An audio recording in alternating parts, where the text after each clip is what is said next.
นี้ก็เสร็จพิธีได้วอดไปเรียบร้อยแล้วพี่น้องแฮปปี้เอนดิ้งวันนี้เจ้าสีถ่ายรูปนางรำนางคนนางรำเลยถ่ายจะมาถ่ายเอาขอบพระคุณคุณประภัสสอนบริษัทหอจกประภัสสอนคอนสตรัคชั่น789 ได้มอบทุนให้แก่คณะนางรำเป็นสิ่งน้ำใจในลำดับต่อไปขอเรียนเชิญตัวแทนเจ้าภาพจะได้รับมอบปัจจัยของกองทุนธนาคารขยะรับมอบปัจจัยเป็นเงินชาปนกิจขอเรียนเชิญครับทางเจ้าภาพขอเรียนเชิญนะครับมอบโดยท่านนายกองค์การบริหารส่วนตำบลนาตาลคุณเทิดคุณสอนนาขอเรียนเชิญครับจำนวนปัจจัยที่มอบ 25,000 บาทสาธุอนุโมทนาบุญด้วยนะครับเป็นภาพบรรยากาศในงานเลยนะการรำแบบปีเอนดิ้งแล้วเราแบบไม่ได้มาเหรอ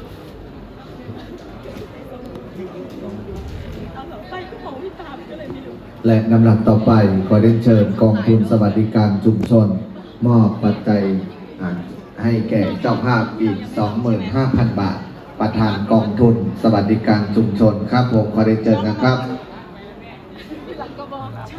เพื่อช่วยเหลือให้แก่ทางเจ้าภาพในการจัดพิธีบำเพ็ญกุศลจำนวน1 คืน 2 วันนะครับอำเภอจังหวัดได้พาบริการประชุมนี้ของภาพบรรยากาศงานเขาดำของยายป้องลุงคุณด้วยว่ามีเสียตอมปองที่ด้วยว่าเสียตอมสาวปุ่มและลำดับต่อไปก็ได้เชิญท่านสมเกียรตินามเสาผอ.โรงเรียนนาตาลคำขาได้รับมอบจตุปัจจัยได้มอบจตุปัจจัยให้แก่ทางเจ้าภาพนะครับนางรำคนพ่อถึงด้วยได้ไปดูด้วยแล้วแต่ว่ายังพิธีวางเพลิงในงานสักหน่อยร่วมกับมีการ